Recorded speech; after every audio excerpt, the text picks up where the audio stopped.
اعوذ باللہ من الشیطان الرجیم بسم اللہ الرحمن الرحیم۔ میں تمام پاکستانیوں سے یہ بات کرنا چاہتا ہوں کہ یہ جو آج موجودہ دور پہ جو ملک کے حالات ہیں یہ کس طرف جا رہے ہیں۔ مہنگائی عروج پہ ہے، بے روزگاری غربت بڑھ رہی ہے، ڈالر کا ریٹ، پٹرول، بجلی، گیس سب بڑھ رہے ہیں۔ حکومت بجائے یہ چیزیں عوام کو پہنچائے، ان کو پرووائڈ کرے، ان کو سستی چیزیں دیں، یہ انہوں نے اپنے مخالفین پہ پرچے اور مقدمات بنانا شروع کر دیا۔ مجھے یہ بتائیں، یہ مقدمات یہ جو بن رہے ہیں ان سے ملک کے حالات ٹھیک ہو جائیں گے؟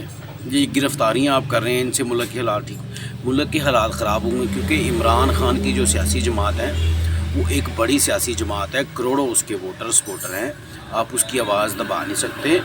آپ لہٰذا اپنے ان اوچھے ہتھ کنڈوں سے باز رہیں، اسی میں ملک کی بہتری ہے۔